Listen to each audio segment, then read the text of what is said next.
Hello. We're back for part 2 of becoming a Gibborim.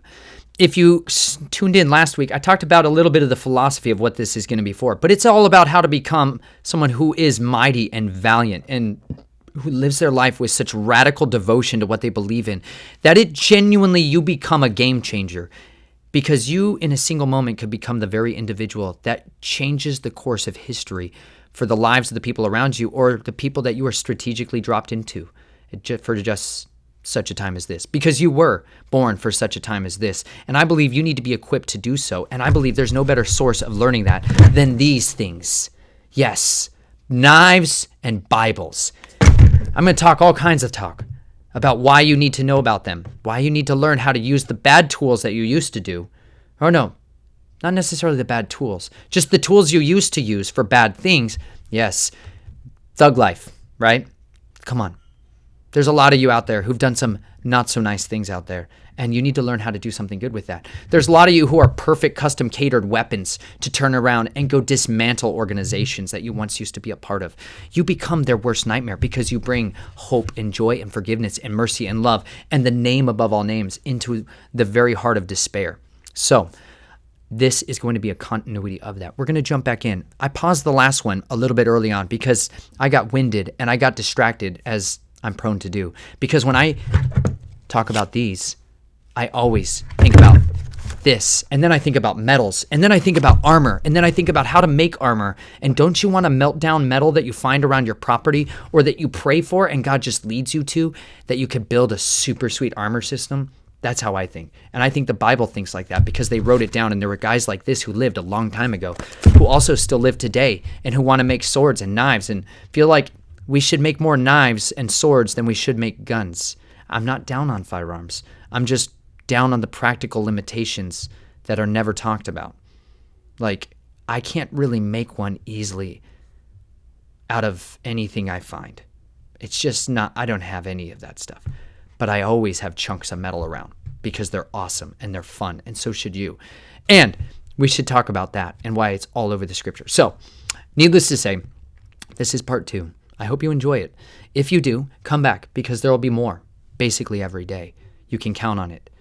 I'm depending on each and every one of you to remember that you were made for such a time as this, and it's good to be dangerous. You were made to be dangerous. Go be dangerous. Be uncomfortably dangerous to the people around you. Not unnecessarily, just strategic. Needless to say, I'm going to read one. I'm going to read one. I'm going to try not to get too distracted, but it's so exciting. How many times have you read the story of David and Goliath? Let's just be real. How many times? Probably a fair bit. Probably that's one of like the most known stories. But how many times have you read about all of the different mighty men? There's 37 of them. David's like champion, right? David's like the champion of champions. He's the mightiest of all of them. He is the stud above studs when it comes to the mighty men. They say he slayed his, like Saul slayed his thousands. David slayed his tens of thousands. That's enormous. That's an enormous quantity of slaying. I don't know if that was just poetic. I doubt it. Because when I start to read these stories about these dudes doing mighty acts and slaying 1,000 people in a sitting, you could do a lot of that if you did it for a few years or a few decades or your entire life. So we're going to talk about all kinds of stuff in here, and I'm going to do those kinds of rabbit trails. Just expect it. It's part of the course for me. But we're going to go into the story of David and Goliath now. I'm not going to give you too much background, but if you didn't know it, there's giants. That's also kind of a Gibbor and a Gibborim. The Gibborim are like potentially totally wicked and debased and have given themselves over to the bloodline of the serpent. They've just completely given themselves over to walking in absolute wickedness. And you get superpowers from that. If you haven't seen my video interview with Ian Shadrick and the Holy Hand Grenade, go watch that video. We talk more about that. But yeah, demons give you superpowers, really. And some people have been doing that for so long. They've created warriors, like guys who are just so bloodlust and empowered by those spirits, and they've been doing that so long, the fathers, the previous fathers, like the sins of the fathers, like the spiritual iniquities flowing into them makes them very powerful in that way.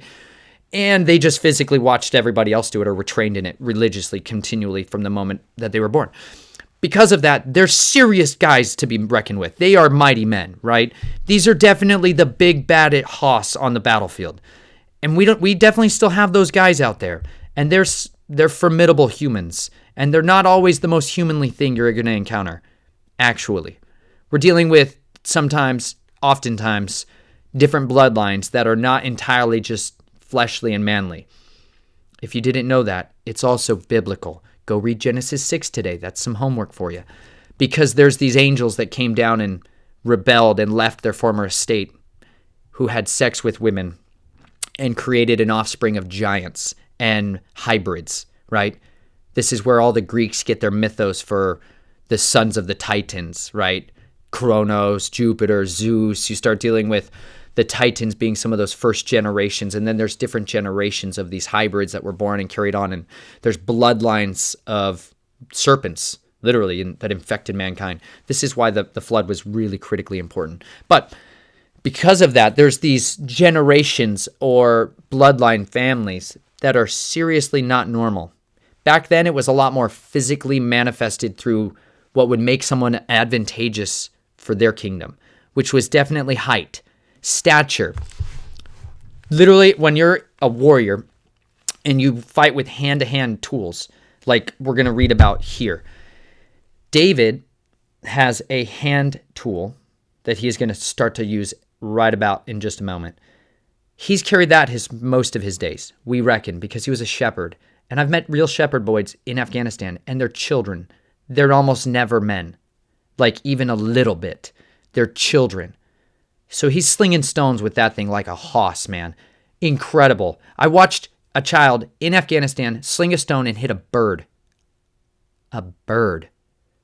It was a rock he found on the ground immediately and slung and hit a bird. That's incredible skill set. That takes a lot of practice. I've never slung a stone like that. I hit a squirrel one time by throwing a rock like a baseball pitcher when it was running. That was once, and I was so shocked I didn't even realize I'd done it. It worked. Stones are effective. The spears and the tools that Goliath is relying on give him, or he's not even able to wield them if he wasn't a man of great stature, like it talks about. He was a giant. There were literal giants who roamed the earth in those days and also afterward. Read Genesis 6. It said there were giants in the land in those days and also after that. I butchered that a little bit. In those days when the sons of God came down, I'm sorry, guys. I'm going to have to read it because this is just moderately embarrassing. I got to sharpen my sword. See? I've been sharpening all these steels down here, and I haven't sharpened this one as much. But, diligence. It said, this is Genesis 6:4, the Nephilim were on the earth in those days, and also afterward, when the sons of God, angels, bad ones, they weren't bad, but they made a bad choice, and you can't undo it, came in to the daughters of men, and they bore children to them. Those were the mighty men of old, the men of renown, the Nephilim, okay? Major long tangent. I can talk about that for a long time, but definitely important for us to understand. Goliath and his brothers, we realize there's all these sons and brothers that come out of this one little village here in Gath in Philistia, and they were all giants. And giants literally like 10, 15 feet tall or bigger. Way bigger, but some of you are going to be like, that's appallingly hard to understand, and given my terms of understanding that I've been raised with and indoctrinated into believing. You've been lied to your whole life. Basically, everything you've ever were taught in life was a lie. Just start there. Just read the Bible. It's truth. It's amazing. It'll tell you that people are really tall. Really tall. So tall that people used to think they were bugs walking around next to them. You would too. Because Goliath wasn't just tall, like 9, 10, 12 feet tall. He was wide, like immensely wide, immeasurably wide. Because as people get bigger, they also get denser, and their muscle mass, their bone mass, these guys we're not talking about like the type of giganticism that comes from a pineal gland disruption that makes people weak.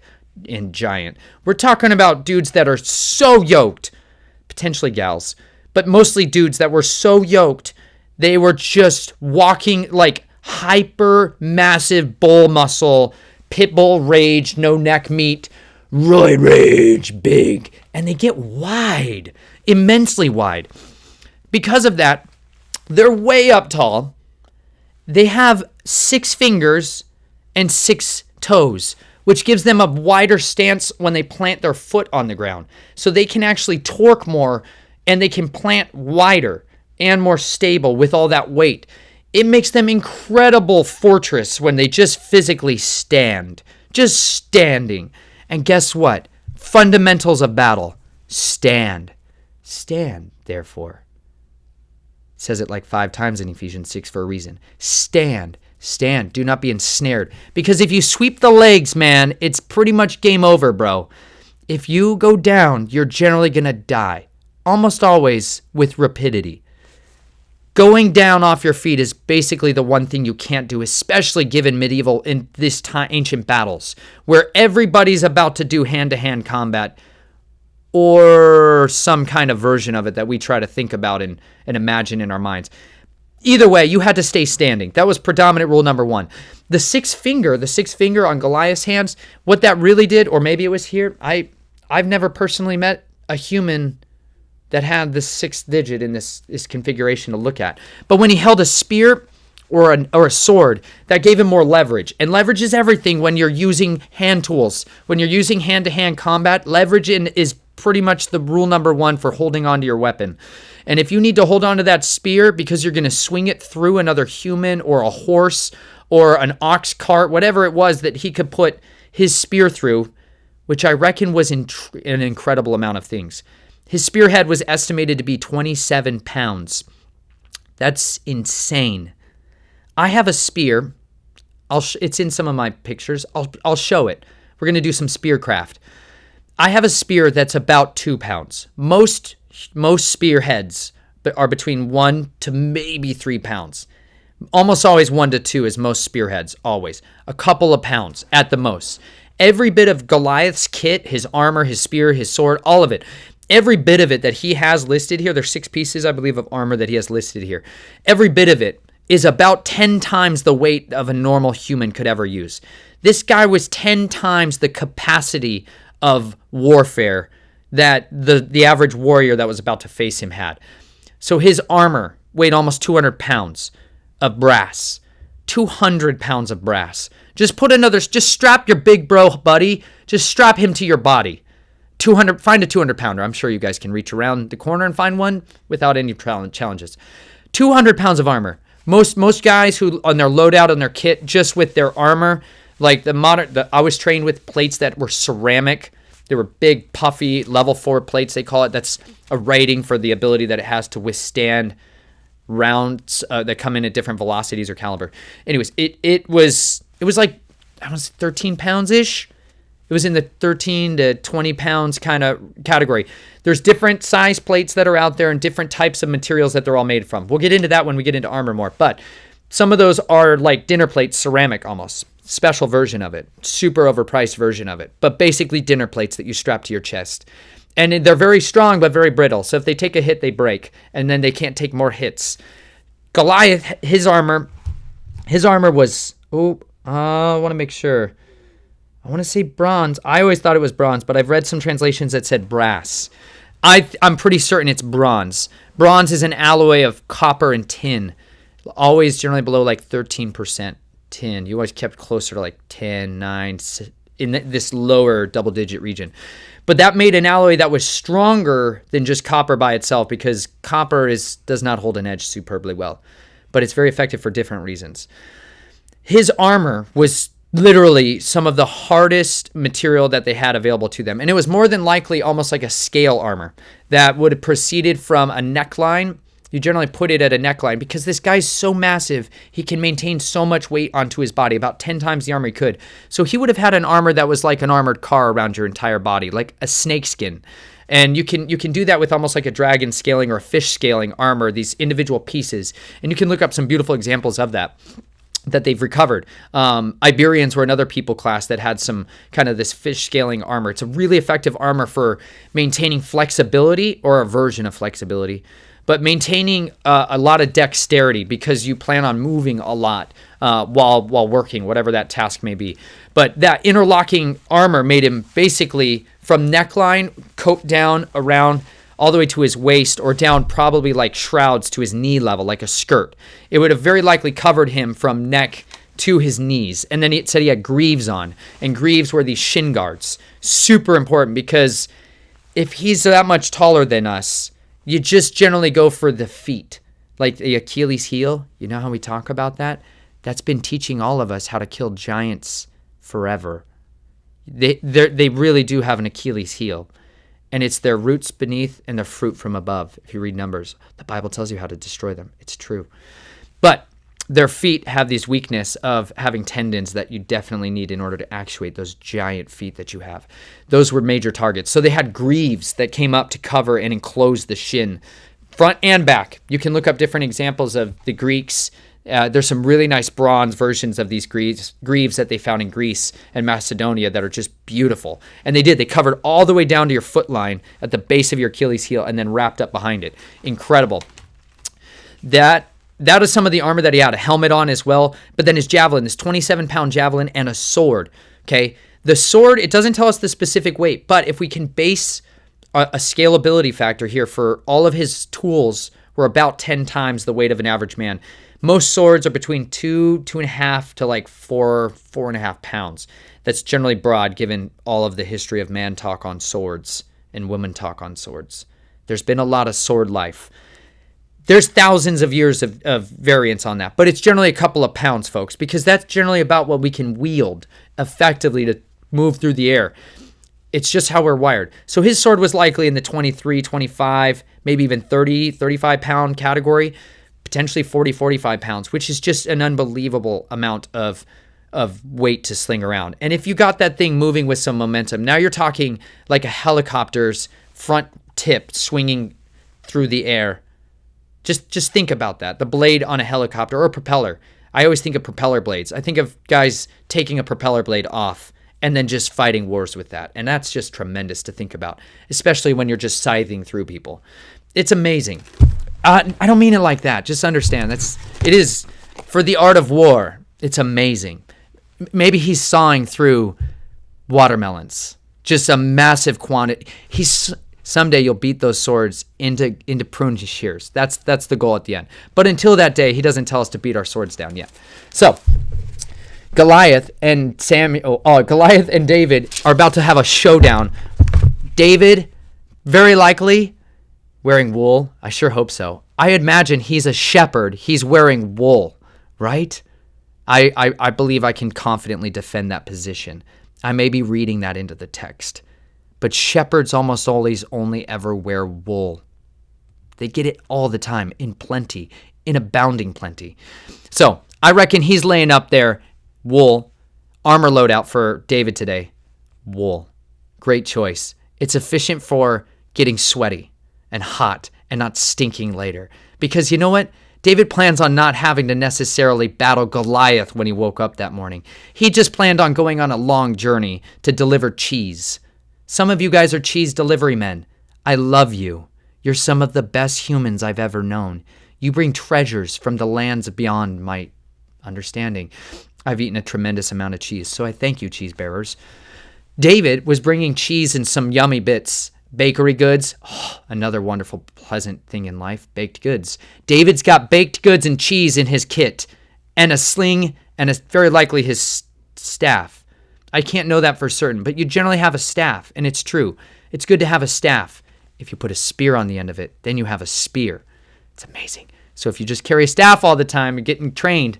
Anyways, David is going to battle, not knowing it necessarily, with wool outfits, a piece of leather, and no rocks. Remember, he didn't even have a rock. David didn't even have a rock. He goes there. All this showdown happens. Doofus number one, taunting the living God. Terrible decision for the day. He's making all kinds of people scared and tremendously showing their cowardice. Not good. shepherd child rolls up. He's ready because he's got the unction and the power of the living God flowing through him. He's operating in the name of the living God. That's a powerful position. He knows his identity. He's trained up. He's got his scripture well-versed. Remember, he wrote it.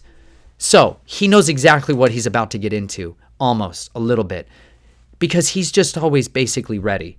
He's been getting ready every day since he woke up and went into the hills because as a shepherd, he had no idea what was about to go down on any given day. You roam countrysides. That means lions, bears, tigers, wolves. I don't know if there were... No. That's probably a good number of dangerous animals that we have listed. Those are horrible nightmares if you're a tender to sheep. They literally tear the throats out of your sheep, and that's a bad day. But David's been preparing for this moment all his life. He just didn't know it yet. Needless to say, he decides, I'm going to take this fool on, and he does. And so he rolls up to a riverbank, and you know what he picks out? Rocks. If you haven't watched my Nature Nate series, that's why I go into rivers.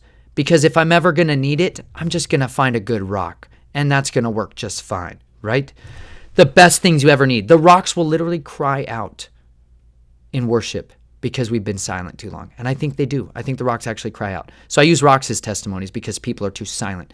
Anyways, David finds 5 river stones. Don't worry. David's got how many brothers? Or how many other naughty men are in Gath? David intends on slaying a few more than this fool. So David rolls up on him. Goliath has a sword or a shield bearer, because he's also got a shield, considering his entire body's not covered in armor already. He's also got a shield. That's immense. That's immeasurably strong. That's, once again, we're talking another 50, 60, 70 pound. He could probably wield with excellent. There's guys, okay, let's just put it this way. Depending on what fighting style he used, his shield, there's guys who, you've even seen them in today's movies, who they move around with these steel shields, right? They got 20, 30-pound shields. Some of these guys can move around, maybe even 40 pounds. Super yoked bros out there. I've seen a 50-pound version that some homemade guys have made. There's all kinds of versions out there that'll stop incoming fire. Not necessarily direct fire for ongoing periods of time, but it will help to deflect it off of you. Predominantly, a shield's job is not to just take rounds and just stop them. It's to deflect them away from you. His shield, more than likely, was hundreds of pounds also. So he's got a guy who also carries his shield, because no need to get to work too early. So he's got his shield bearer come up. He goes up to fight David. Most likely his tactics would have been using the javelin and the spear, because if you have a sword that's not really in combat, looked at as your primary tool. If you can have a spear and a sword, though a spear is almost always better when it comes to combat, because it's just the rule number 1. Keep his pointy bits away from yours, your fleshly bits. Keep his pointy stuff away from your fleshly bits. That's basically rule number 1. Distance is the best great equalizer of that. The javelin, the spear gives you massive extension of that. And you can just hold somebody at a distance all day long with almost no energy. Whereas that guy's got to come in with that sword. And he's got to risk getting hacked up by pieces because you're 7 feet out of his reach. That's incredibly challenging to get past. But that sword that David is looking at is going to someday become the very sword of David's deliverance. That's the story I really want to talk about. I'm going to have to save that for tomorrow because that's just so cool. But David does not kill Goliath with what was in David's bag. This is really important, and it almost always gets overlooked, because when David goes to battle with Goliath, he bears the sword of the Spirit, which is the word of God, and he deals with the spiritual disease behind the enemy he's contending with. That was rule number 1. The second thing he does is he uses his distance tool. The third. He uses his distance tool, which is brilliant, because you don't want to get anywhere near that Goliath. You don't want to get near the giant one. You don't get near an armored tank unless you need to get right up under its belly, in its exhaust pipe, or other places. Maybe we'll get there. If you got to deal with a tank, there's places of vulnerability. That's what David targets more or less probably one of the only places of vulnerability that's almost always available. And that's about this region, because there's kinds of armor systems that come up all the way here, and then they even will cover kind of their chin. They'll go all the way up to their chin line, and they might even have some that dangle down from the helmet to cover the ears, because ears are off switches. One pokey bit in the ear, it's game over, bro. Ears are super important. So sometimes the helmet came down. But David targets the direct center of his face. That's a great spot. This is pretty much always open and available, and you can always target that zone. It's almost always the guaranteed off switch. Check that box. Dunskies. It's that spot forever, basically for every kind of creature you ever contend with. Just fundamentals. But it tends to also be a very hard spot. David hits him with a stone, going ridiculously fast. Not near as fast as you probably think, but fast enough to be outrageously uncomfortable if it connects with your skull. It crushes and sunk into his head, which is incredible to think about. It sinks into his head and knocks that fool out. Boom! Dunsky, son. But he's not dead. And that's really, really important. When you fire out, if you shoot a guy, don't expect that he just died because he fell down. If you throw a rock at a guy and he falls down, don't assume he's dead. Okay? Really important. Follow through. Fundamentals, and it's biblical. Okay? So, I'm going to read it, and then I'm going to just digress a little bit more into my rabbit trails. But the Philistine said to David, "Am I a dog that you have come to me with sticks?" And the Philistine cursed David by his gods. It's all spiritual, guys. The Philistine also said to David, "Come to me, and I will give your flesh to the birds of the sky and the beasts of the field." Then David said to the Philistine, "You come to me with a sword, a spear, and a javelin, but I come to you in the name of Yahweh of hosts, the God of the armies of Israel, whom you have taunted."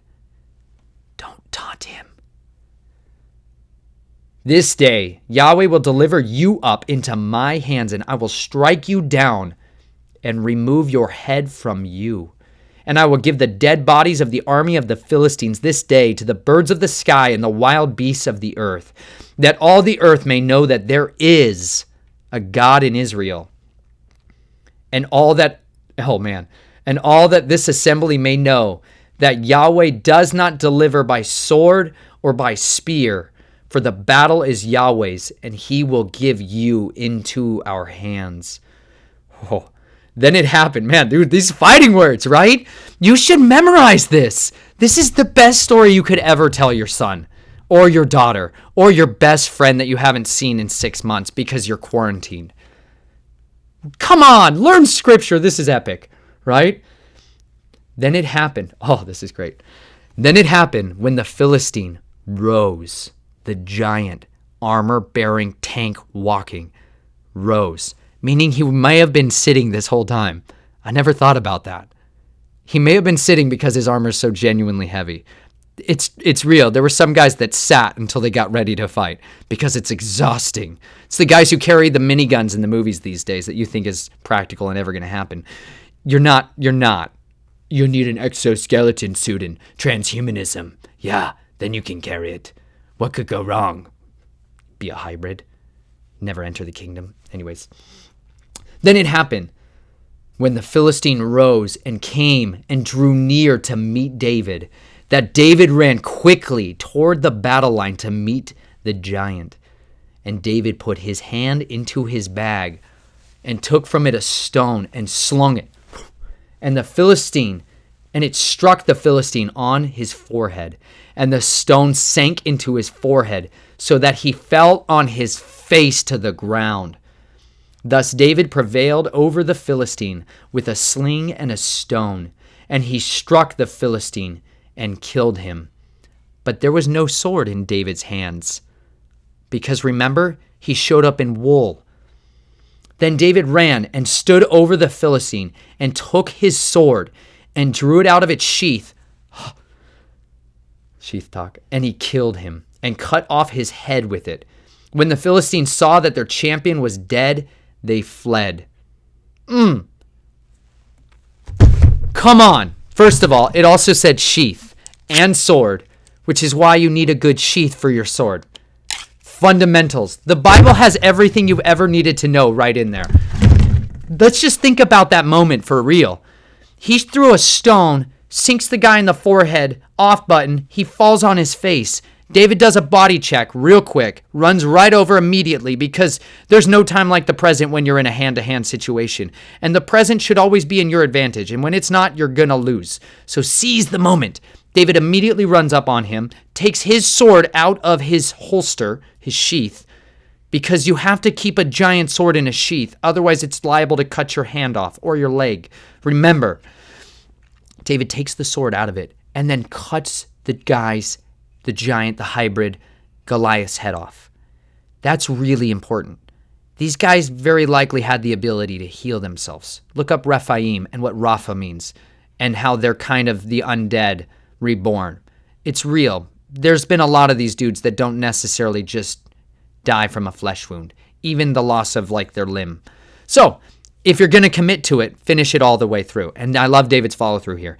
He cuts the head off. And you know what that does? When you cut the head off of their giant, mighty man that was supposed to win the day forever, boy, that strikes some fear in the heart of the other guys, because a kid just rolled up out of nowhere and slung a stone and killed our most powerful super weapon that we've ever had in our camp.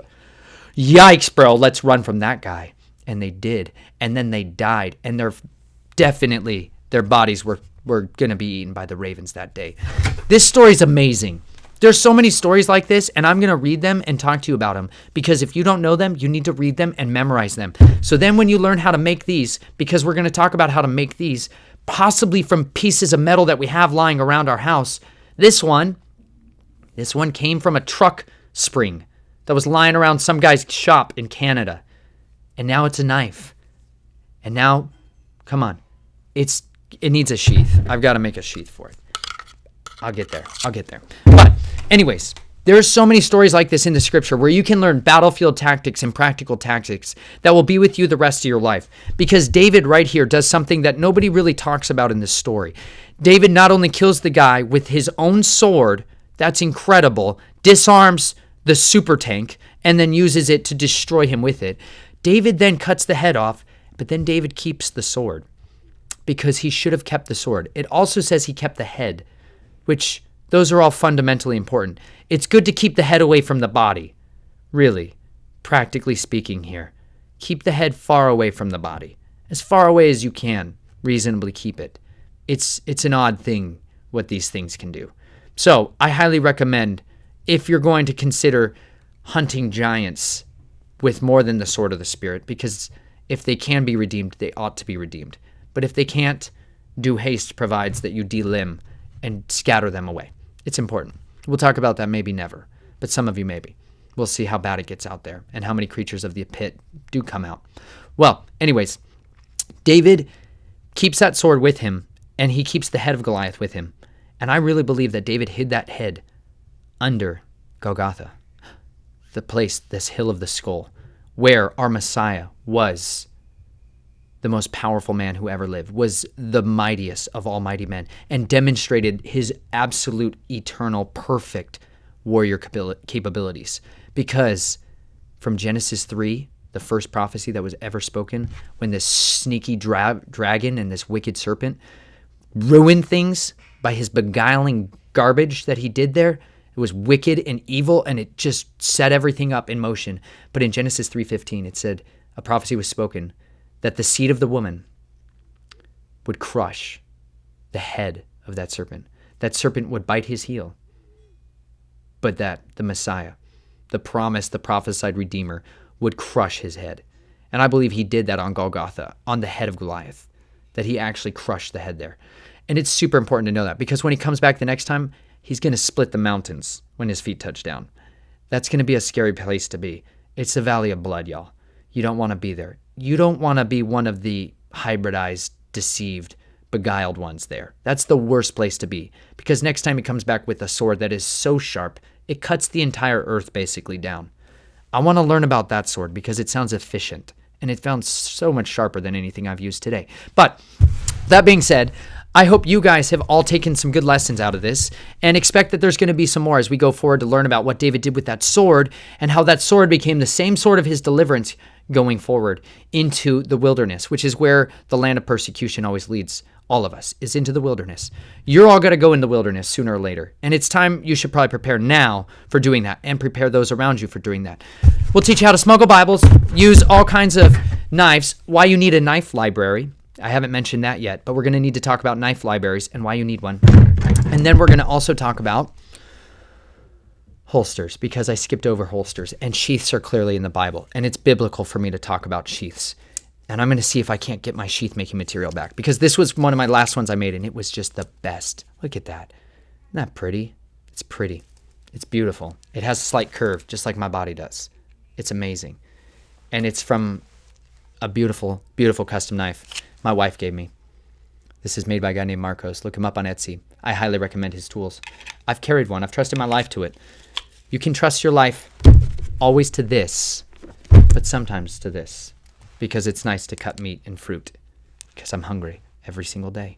So use a knife to cut it instead of the kitchen knife. Anyways, I love you guys. I'm so thankful for each and every one of you, men, women, and children, teenagers, you mighty, valiant people. Side note, if you're young and vibrant and full of piss and vinegar, and if you know what I mean, and you've been waiting your whole life to join the military, you know what military you can join? The kingdom of the living God. And you can learn to be super efficient out there in ways you never thought possible. You could smuggle people across enemy lines. You could go behind enemy lines. You could be smuggling the truth into the heart of deception. And you could also learn how to make drones that maybe we use drones to smuggle Bibles. Why aren't you doing that? Make drones.